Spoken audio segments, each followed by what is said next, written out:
حر بن یزید ایک شخص تھا.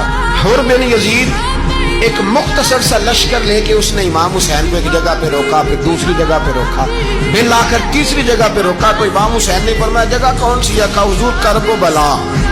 فرمایا بس یہی خیمے لگا دو یہی. حضرت سیدہ زینب نے پوچھا امام حسین سے کہ سارے زمانے نے روکا ہے، ٹھیک ہے آپ حق پہ ہیں، یہ بھی سب نے کہا آپ حق پہ ہیں، پر روکا بھی سب نے، آپ روکے کیوں نہیں؟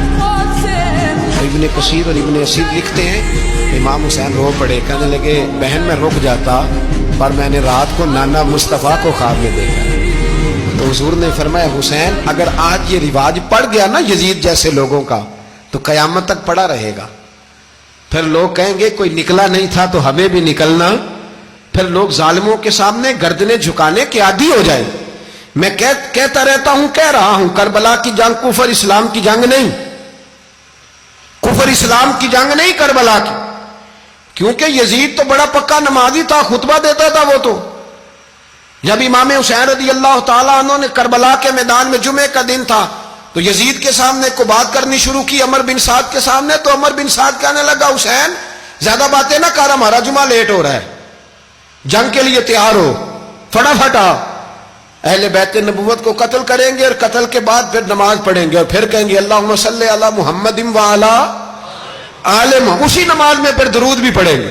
یہ کیسا مرتبہ ہے، کیسا انداز ہے، دوستی قاتل سے بھی مقتول سے یارانہ بھی.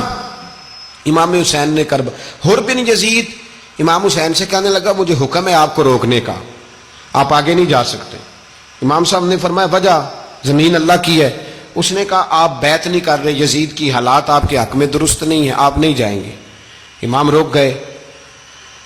ظہر کی نماز کا وقت ہوا تو حضرت علی اکبر امام حسین کے بڑے صاحبزادے انہوں نے اذان ظہر پڑھی تو حر بن یزید کے لشکر نے امام حسین کے پیچھے نماز ادا کی. کہا بھئی تم مقابلے میں آئے ہو، نماز پیچھے پڑھتے ہو؟ کہا حضور مقابلہ تو تلواروں سے کر رہے ہیں پر ہمارا دل تو مانتا ہے نا کہ مصطفیٰ کا نواسہ بڑی شان والا ہے. حر بن یزید نے 3 نمازیں لشکر سمیت امام حسین کے پیچھے پڑھی ہیں، 3 نمازیں، ظہر اثر اور مغرب. پھر امام حسین کے سامنے شرائط پیش کی کہ آپ کو یہاں گھیر لیا گیا ہے، یہاں آپ بیعت کریں گے، یہاں جنگ کریں گے، 2 ہی باتیں. امام حسین نے فرمایا نہیں بھائی بیعت تو میں نہیں کرتا، اس کے علاوہ تم جو کہتے ہو میں کرنے کو تیار ہوں.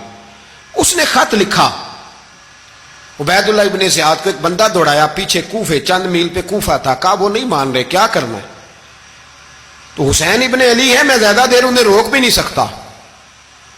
انہوں نے پیغام دیا حر بن یزید کو کہ کرنا کچھ بھی نہیں، ان کا پانی بند کر دو، بلیک میل کرو، کھانا پانی نہیں ملے گا، چھوٹے چھوٹے بچے ہیں خود ہی مان جائیں گے. حضرت امام علی مقام کے بارے میں حر کے پاس جب یہ پیغام آیا تو حر کہنے لگا میری طبیعت نہیں مانتی حسین پر پانی بند کروں، دل نہیں مانتا. جب یہ لفظ کہے نا دوبارہ تو پھر عبید اللہ ابن زیاد نے عمر بن سعد کو 10,000 آدمی دے کے بھیجا. کہا حر بن یزید لچک دکھا رہا ہے حسین کے حق میں. 3 دن تک پانی بند رہا. 9 محرم کو عمر بن سعد نے اور لوگ بلائے. شمر ایک بڑا سخت آدمی تھا، سنگ دل بدبخت، جس نے حضرت علی اصغر کے گلے پر تیر مارا تھا، وہ اور لشکر لے کے آیا.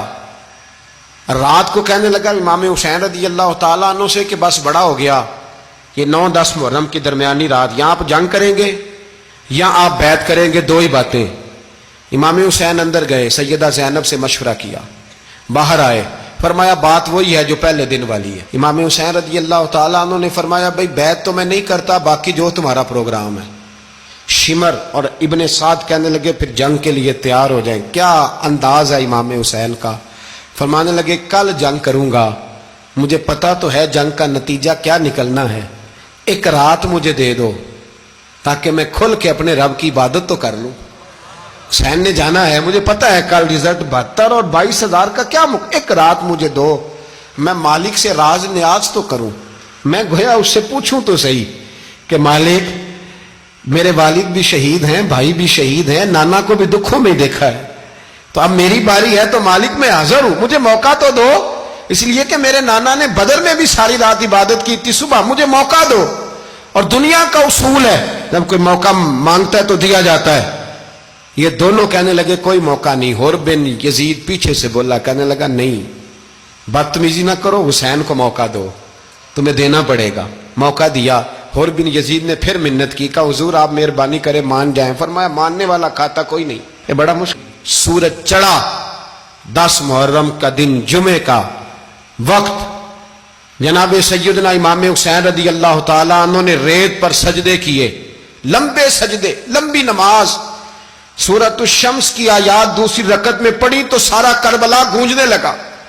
کیا انداز تکلم تھا امام علی مقام کا. نماز مکمل ہوئی تو حر بن یزید, عمر بن سعد اور شیمر سے کہنے لگے واقعی حسین سے لڑو گے؟ پتہ نہیں کون ہے. قل لا اسالکم علیہ اجرا, تم نے نہیں پڑھا الا المودۃ فی القربى, تمہاری آنکھیں بند ہیں. الحسن والحسین سید الشباب اہل جنہ, تمہیں نہیں پتا؟ کہنے لگا چپ کر, حکومت نظر آ رہی ہے. اور بن یزید کہنے لگے پھر میرا بھی فیصلہ سنو, مجھے حکومت نہیں چاہیے, مجھے جنت چاہیے. حکومت نہیں چاہیے. امام حسین کی پہلی فتح دیکھیں, حر بن یزید ایڑی لگا کے نا یزید کے لشکر سے نکل کے امام حسین کے لشکر میں شامل ہو گیا. اور پہلا شخص جس نے امام حسین کو روکا, امام حسین کے نام پر پہلا سر بھی اسی شخص نے کٹایا ہے. لیکن یزید کی قبر پہ لعنت بھی کوئی نہیں برساتا, اس کا محل تھا بہت بڑا. لیکن جب لوگ کربلا میں امام حسین کو سلام کرنے جاتے ہیں تو قدموں میں حر بن یزید کا مزار بھی بنا ہوا ہے, اس کو بھی سلامی دی جاتی ہے. اور اب ہم اکیلا حر بن یزید نہیں کہتے, ہم کہتے ہیں حر بن یزید رضی اللہ تعالیٰ. اب ہم اتنی تعظیم کرتے ہیں اس حر کی